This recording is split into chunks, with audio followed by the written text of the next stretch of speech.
Hey y'all, it is Happy Businessing with Suz and this week's co-host Stephanie D. McKenzie. How are you doing?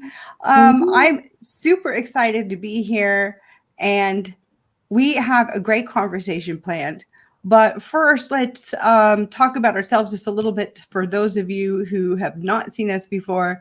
So I'm Susan Fessenden, the founder of Profit Logics, and I'm actually excited. I'm about to roll out 2 new programs. And one is for baby beginner businesses that are just getting started. And one is for, oh my goodness, my phone's still making notifications. And one is for existing businesses that want to double their profit. So I'm super excited about that. And I'll be doing a masterclass soon on building the vision for your business. How come I can't? It's on Do Not Disturb. I wonder why my stuff's still making Mine noise. does that too. Oh my gosh. Oh, you know what it is? It's this iPad for my Clubhouse stuff. That's what it is. All right. So I'm super excited about the things I have coming up, and I'll be rolling that out to you guys. This week, we have on our recurring co-host, Stephanie D. McKenzie. She is a super coach, healer, serial entrepreneur, and I just think of her as an all-around badass. Stephanie, do you have any new things that you want to talk about? Any programs or challenges that you're starting? No, we're in the middle of a challenge right now, healing challenge. We're going to be doing one for our group that we focus on new and aspiring coaches and owners. And that should come in March, in addition to restarting the information sessions for our next coaching certification cohort. So we'll be doing all of that next month. So yay us. Yeah, you guys, she coaches and helps give them a framework so they can grow their coaching business and also have the tools and skills to actually be effective. One of the things that Stephanie and I have both agreed on is that the coaching industry has just been flooded with passionate people. Their hearts are in the right place, but they need a little guidance so they are able to truly serve. And so if you are a coach and you're looking to up your game, definitely reach out to Stephanie. And you guys can learn more about Stephanie at nocapes.org. And she's all over Facebook. Get your shift together. Shift. That is it. That's awesome. The show. Our show is on. My show is on hiatus, on weekly break. On our winter break, I decided I was as important as Sterling K. Brown, and so I decided to take a winter break. But nocapes.org actually will point you to one of our communities called Capeless, Fearless, and Ready to Shift, and that is expressly created for people who are new in their no people pleasing, no fixing folks, no enabling the entitled journey. And so we support you in that. We actually have 3 communities, but the best place to find me is actually stephaniedmckenzie.com. Oh, great. stephaniedmckenzie.com. Okay, you guys, thanks for watching. Please comment, ask questions. If you have a chunk of wisdom you want to drop on today's conversation, share it with the group, share it with everybody. We're streaming to lots of different places at one time, and we are here and want to see your comments, your questions. Let us know where you're watching from. So today we are talking about balance. And I don't know about some of you, but when I think of balance, I sort of roll my eyes and I'm like, what is that? This has not been a superpower of mine my entire life. You know, I was brought up in a situation where we were always in survival mode, right? And we had to work hard in a family business. And so most of my life was about surviving, hitting it hard, going all out, trying to get ahead, trying to dig out. And there really never was an emphasis on balance, at least for me, until more recently, until now that I'm getting older and I'm finding that I'm not as resilient. So I would go on big sprints, big sprints of taking lots and lots of stuff on.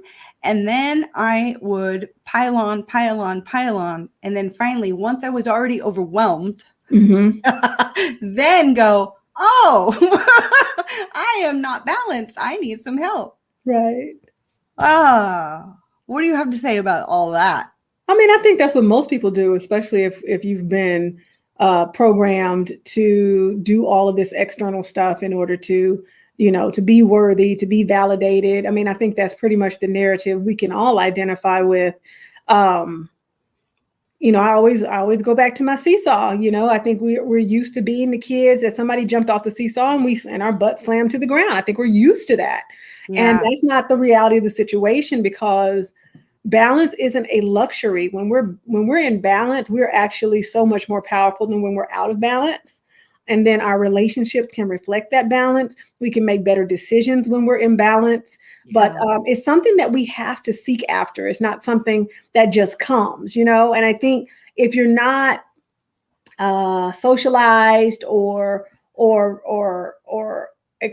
open to the experience of, okay, this may be a little out of whack, let me do something differently, then you may reach, critical mass before you say, okay, something's got to give.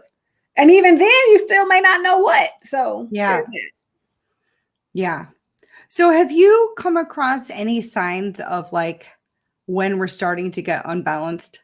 Are there like some signs or some ways or triggers to help us go to catch ourselves earlier? Like, how I told you that, I tend to get into go, pull up my big girl panties mode, and I will go all out super Suz for an extended period of time, too long, before I catch myself and realize, girl, you have completely exhausted yourself. You have completely drained all of your reserves. Mm-hmm. And now, I'm down for the count. I either get sick physically or I have like some sort of emotional disturbance. And that's just like the last little thing, on the pile that sort of breaks me down. Is there a way for us to be cognizant of when our balance is getting off kilter? I think it's pretty obvious, honestly. The question is, why don't we do anything about it? I think one of the first internal questions is like, am I doing too much? Yeah, you probably are. If you have to ask, you more than likely are doing too much. Yeah, that's a simple one. And then, externally, I'm like, look at your relationships. What are they mirroring back to you? Are they worn out? Are they imbalanced? Yeah. Are they, because they will, most of our closest relationships are going to mirror what we aren't or are not giving ourselves. And so in that, the question becomes, okay, but what are you going to do about it? Because most people say, oh, well, just push through. And I'm like, yeah. Pushing through is not always the answer. Sometimes you just need to stop. Sometimes you need to pull back instead of push through. Sometimes you need to question, why are you so ravenous about this part of the journey? Or why are you so ravenous about this act in the agenda? And really sit back and say, so what happens if I don't do this today? Will the world stop? Will my business stop? Will a client not be well served? Will any of my tenets of beliefs or my value system be compromised? If not, then make a decision that benefits you. I hate when people say, oh, push through. Sometimes there's a time for that, but you have every right to stop and pull back and sit down and have tea and be okay with your life. You have every right to do that, as long as it's in alignment with your values and your integrity. Yeah. Yeah. I we had a couple of people watching. You guys leave us a comment, ask us a question, let us know where you're watching from. Ask questions if you'd like. I don't know. For me, I really don't recognize it. It's really strange. I think that I was so programmed that I really don't recognize it as things are sort of falling apart around me, right? Mm-hmm. Like I just think of it as gearing up time. Yeah, times are tough and time to gear up, right? And even I really like the idea of using your relationships as sort of a barometer. I think that is gold. That's really good wisdom, because I had never thought of that. And it's true. You can kind of, like, in retrospect, I can see that there was tension in different relationships right around that time that I was feeling like, oh, I gotta just dig in and get through this, right? I really like that. I think that that's really good advice. And I can see. Yeah, I'm just thinking as you're talking, like, Yeah, but I mean, I think the moment when you're like, oh, it's time to go. I mean, okay, can we check that for a minute? Because if your body is saying I'm tired, if your mind is saying I'm tired, if your Right. sensory perception is like, we're not here, then to not honor those feelings is such an act of dishonor to your entire being. Like, it is such an act of dishonor. It's like, yeah, I know you said you were tired, and I know you said you don't feel like it, and you're super lethargic, and your mind keeps jumping from thing to thing to thing. And you know what? We haven't hydrated, we haven't been working out, we haven't been doing anything that really sustains us. But you know what? We're gonna keep going. Yeah. That is so not fair, but so many people do it. Yeah. And when they don't, here's the part that really hurts my soul. A lot of our clients, they feel guilty. Yeah. Oh, I didn't do this. And I'm like, okay, let me help you out, ladies and gentlemen.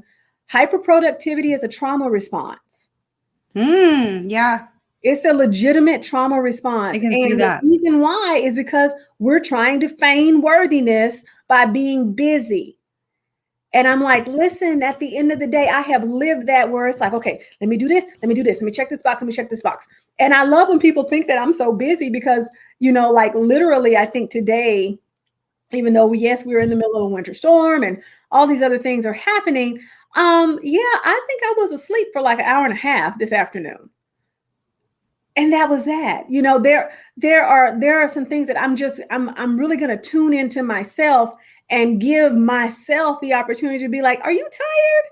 Oh, well, what can you do about that? Because sometimes you can't take a nap, right? Yeah. Well, sometimes you're just like, okay, well, just be still for 2 minutes. I don't do that power nap stuff. That doesn't do anything but upset me.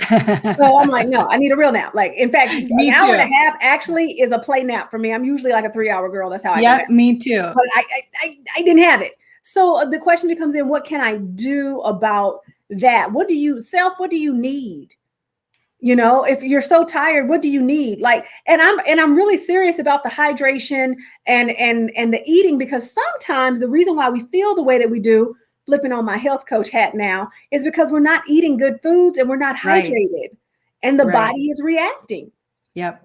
And we're just like, yeah. So Ashley has commented, sometimes pushing through is just pushing too hard. It keeps you from receiving and flowing. It's true. It's true. I'm finally at 45 years old, trying to be more aware of this concept of balance. But man, it's a lot of deprogramming. It is. That's going to have to happen. Just, you spend your whole life a certain way, and I did it in my jobs too. In my jobs, I was always working, 10 to 14-hour days, and weekends sometimes, was just a requirement of business management, accounting, finance, ops. That's actually what is sort of been expected in the industry. Mm-hmm. So on top of my personal programming, from growing up the way I did, my career also programmed me, because there are certain, career paths where it's just kind of a given. Law, accounting, these types of roles, it's just expected. You're salaried. It's expected you're going to do whatever it takes. And when there's a deadline, there's a deadline. Mm-hmm. And, in law and some in accounting firms, like CPA firms, your billable hours is basically what your worth is as an employee, right? And so there are careers that are also, in need of some serious evolving, right? And I think that COVID may actually contribute to this conversation, because, people have been wanting more balance in their lives for a really long time.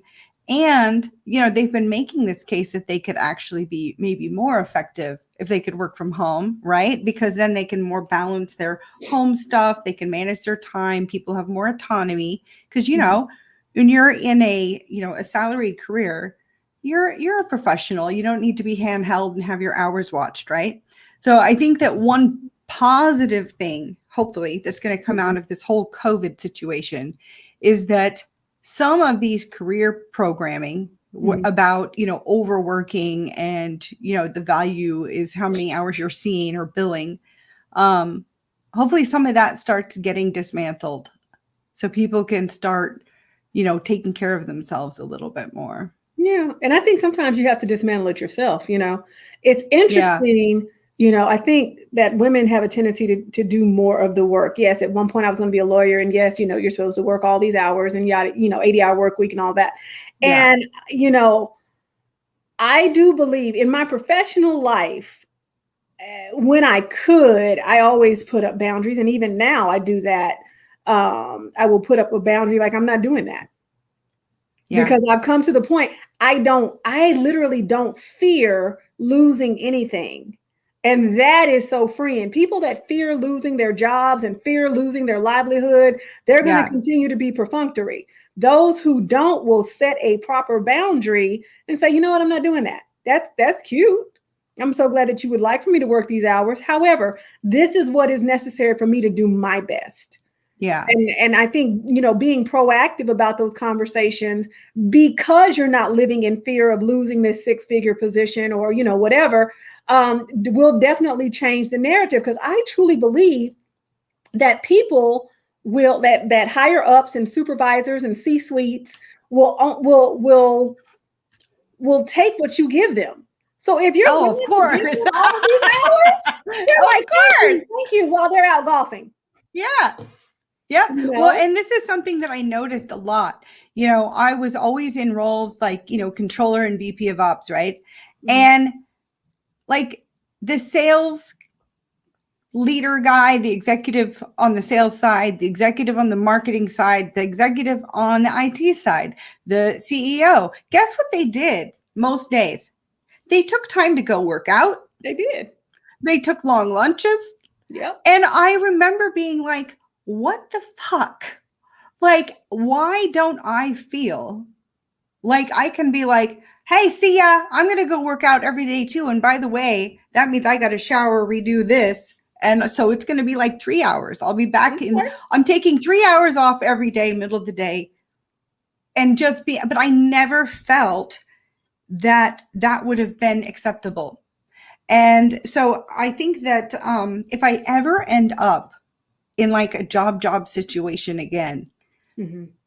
What I really want to take with me is empowering myself to take care of myself, and that I'm going to allocate time. It's in some way to work out and eat right.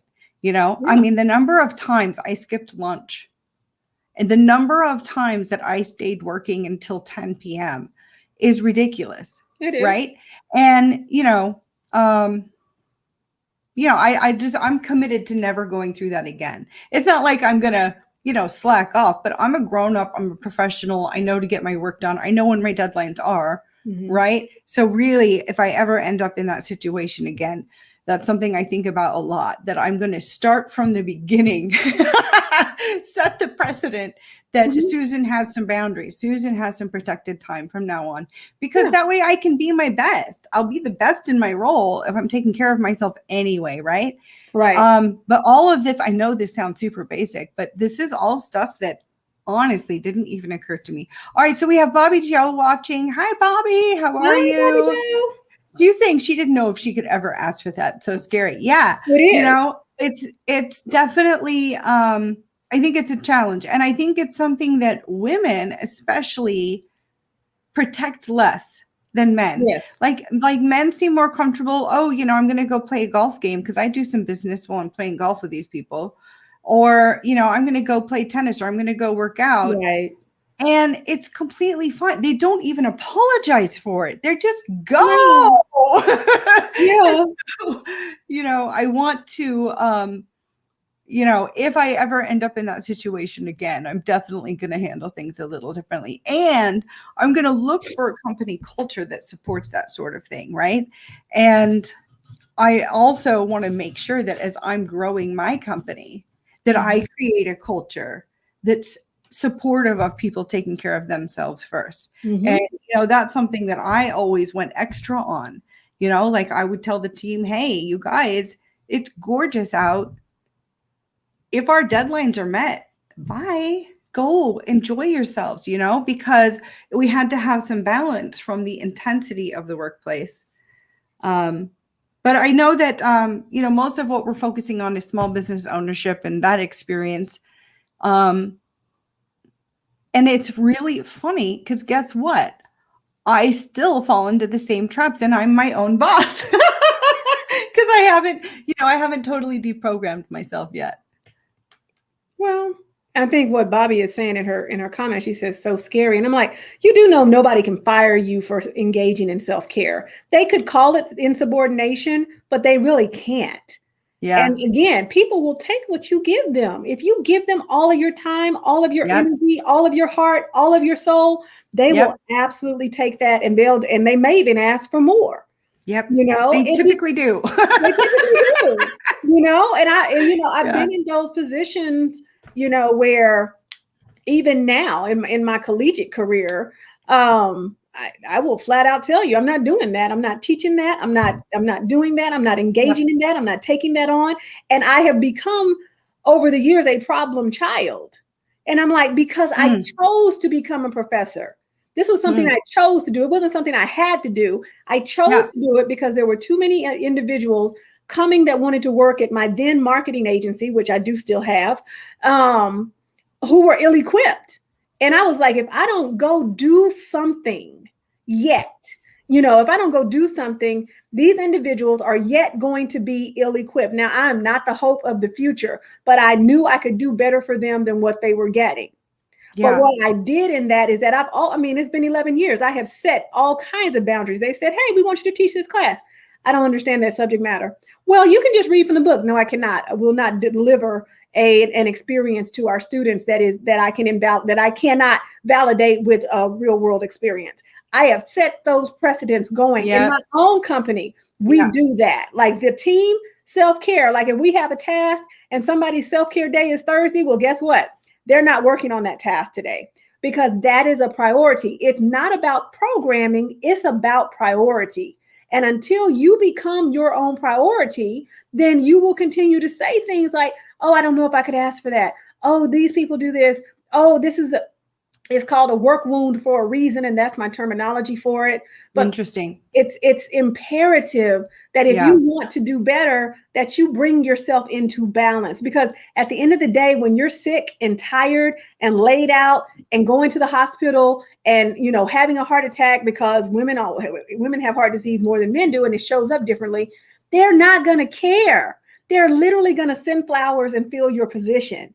And so for what? Yeah. Like you're going to send the most beautiful bouquet ever, and they're going to fill your position, and they're going to talk about, oh my gosh, she worked so hard. Yep. All right. I'm going to share another one of Bobby's comments. I think it's important to talk about. So Bobby says, I'm not at 6 figures yet. I'm still at 5 figures. So maybe that's why I'm more nervous. No, I don't think so. I think that risk feels like risk. I feel like lack of stability feels like lack of stability. And we are so used to, I know Bobby, I've known Bobby since middle school, high school. Okay. What's Bobby's business? She has a couple things that she's working on. Okay. Bobby, you're welcome to share your stuff in the comments. Yes. But she is just getting started. She's getting ready to launch a show. So yeah, I'm really excited for her. But she also has a job and is very good at what she does. So, Bobby, I obviously am not the one to advise you on this. Stephanie may have some good feedback for you, but what I know is the nervous part is just something you have to overcome. Yeah. Creating a safe space for you to be healthy and create boundaries is something that you have to start exercising, like a muscle that has to be exercised. And again, I'm not someone who ever really found my sweet spot in executing that, even in my last role, as VP of Ops. I had a wonderful relationship with my CEO. He was amazing. And we had a little bit differing view on work autonomy and flexible work hours and people working from home. We definitely, I'm more like whatever, I trust my team. And he's a little bit more old school where, he's used to seeing people, and that's how he knows good shit's happening in the business, right? Yeah. But I still had difficulty. Like if I left early I always felt like I had to like pop my head in his office and say, hey, I'm going to go do this, when really I didn't need to do that, right? I created 90% of the constriction that I had put on myself, right? Not him, he trusted me, but I think that, it was just uncomfortable for me. So Bobby, I can relate. Stephanie, feedback for Bobby? I mean, at the end of the day, and this is something that sounds so crazy, but you can't care. I mean, yeah, your job gives you a fair amount of the job gives you a fair amount of stability, maybe, and that's fine. But it's not the source of it. It's just a conduit. And that's why we can't be afraid. See, anything we're afraid of losing, we ultimately lose. That's people. Yeah. That's the job. That's whatever. And so understanding that, what's more important here? Is it important for me to keep this job and this quote unquote stability? Or is it important for me to set boundaries and, operate in that space? Like I know people that don't work on the weekends. I know people that leave in the middle of the day and go work out and come back, or they leave in the middle of the day and they walk around or whatever they do. Right. I know people that do that. I am one of those people that does that. When I don't care if we have a meeting, if I'm not feeling it, that meeting's canceled. It's a non-negotiable. I'm not going to push through unless I feel like that's what I need to do. But there's way too much what I call the lot of gotta versus the wanna do. I'm sure somebody will be trying to say this later, but hashtag Stephisms. The lot of gotta versus the wanna do, we always talk about lot of gotta. I gotta do this. I gotta do that. I gotta do this. I gotta do that. And I'm like, but what do you want to do? Yeah. What do you want to do? Because at the end of the day, what many people don't recognize is that you're the human resource. If you're good at what you do, they'll adapt.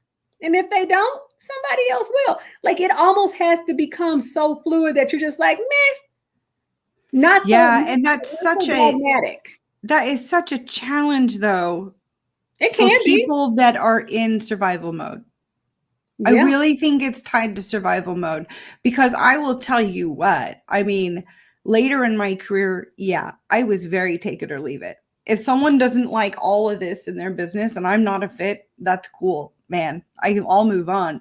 And I actually, because I have been so poor, I'm pretty fearless. It's like I will push cultures to the edge. I will push conflicts like to the forefront in companies, because I'm not in fear of losing my job, because I know I will always land on my feet. So I had a survival mode that resulted in me actually being fairly fearless, even when maybe financially I was completely dependent on that money. So I was still able to be a little fearless, but I don't think that is most people's experience. Most people, when they're in survival mode, are counting on that paycheck and are so tied, and there's no wiggle room, right?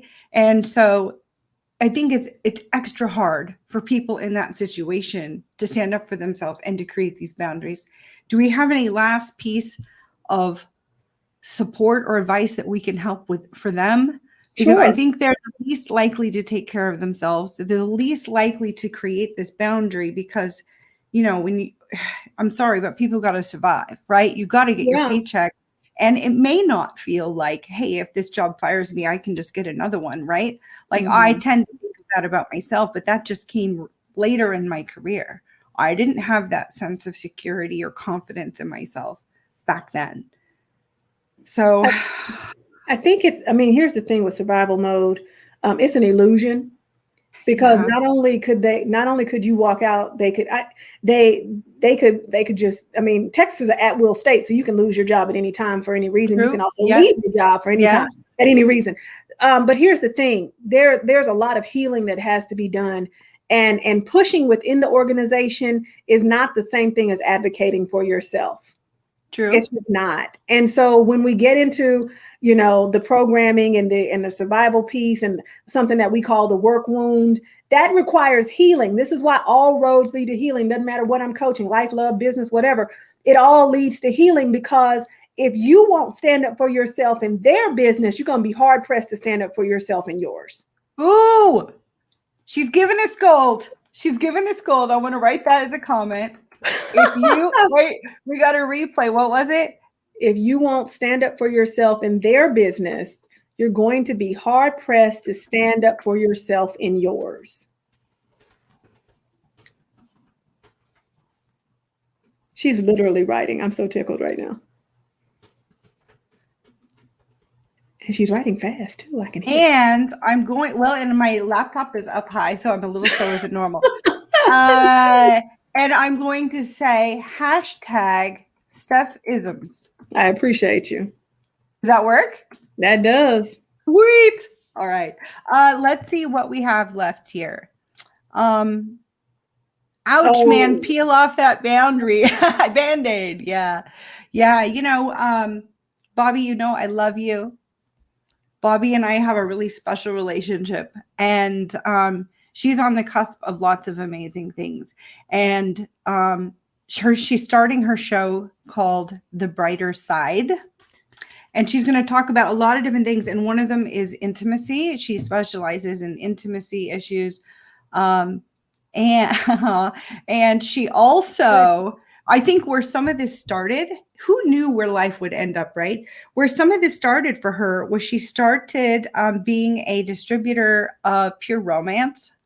Oh, okay. And it has been so crazy to watch her evolve, because all of a sudden, Bobby starts going live and getting herself out there and becoming some master of social media. And it's been really fun to watch. And I've been nudging her like, hey, you can do something with this. You're a natural. And I'm just super excited to support her and wherever this takes her. Oh, hi, Adria. Thank you. Hey, Adria. How are you? Well, we're a little over time. I want to give you the last word. So before we do that, I'm just going to say, thanks to StreamYard, we are streaming simultaneously to 8 places, right? So we got YouTube, we've got LinkedIn, but I love giving shout outs to the groups that allow me to stream. So thank you very much, Women's Entrepreneur Network, Haley Gray's group. If you guys are not a member, you got to join, okay? Women's Entrepreneur Network. Also streaming to Bedrock Business Builders. This is Joe Dichiera's group, a wonderful group, and people committed to building a strong foundation in their business. We're also streaming to Skyrocket Your Biz. This is my Facebook group. We have about 800 cozy. It's a cozy environment for small business owners. And Business Growth Together. It's my free advertising and promotion group. There's about 6,000 people in there. You guys, you can post your shit in there for free. Anything business to business, post, promote, and take advantage of that. Okay, so let me check these last comments. Oh, Bobby, you motivate me so much. Thanks, Bobby. You too. I find you just as inspirational, girl. John, this is my hubs. I figured. Says, people are afraid of not just losing their jobs, but health insurance too. Yep. This also ties us to jobs, even if we want to switch. It's totally true. It's that cycle, because health insurance in the US is tied to your employer. It definitely adds to that. Oh, and even if you make a change, there's usually a gap in your coverage, right? Before you up on that. It's totally true. Totally true. I just want the fear to go away. Like the fear is such a haggard energy. Like I mean, at the end of the day, like your job is a conduit. If you have one, it is not your source. And so at the end of the day, yes, be practical, be pragmatic, but don't give over control over who you are, because they will take it.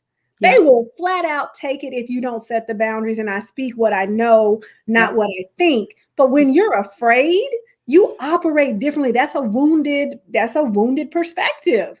If you're operating from worthiness, that's one thing. And in your worthiness, you understand that listen, this company is blessed to have me, and I'm great at what I do. And I have the right to set proper boundaries within their framework. Like, I'm not saying go rogue. I'm saying this fear, and I'm afraid. And what about my job? And what about my insurance? And I'm like, I'm not mocking you, but I'm saying at the end of the day, people, we cannot be afraid of losing a job. We're the human resources. But what that tells me is that you don't value the work that you do well enough to make decisions that are for yourself. Nobody is going to fire you because you decided to eat better. Nobody's going to fire you because you decided to leave at 6 o'clock. They're not. And if they do, there's an app for that. It's called So stop it. Stop being afraid. Stop being perfunctory and acting like you have to sing for your supper and earn your keep. You don't. You're a gifted, talented individual. So make sure you're taking care of yourself so you can continue to be gifted and talented and not laid up and sick and dying while they go off and pick out some flowers. Wow. Awesome. Do well for yourself. Yeah. Oh my gosh. I loved this. This was amazing. You were amazing. I'm just going to recap this one. If you won't stand up for yourself in their business, you're going to be hard pressed to stand up for yourself in yours. Yes, indeed. Yes. Thank you, Stephanie D. McKenzie. This is why she's a super coach, folks. You got to see. Amazing. Awesome. Well, thank you so much. And you guys, I hope you have a great evening. And if you catch this on replay, just type replay in the comments. If you want to reach out to either of us, there's information right in that post there where you can track Stephanie and I down. Okay? All right, you guys, thanks so much and happy businessing. Bye.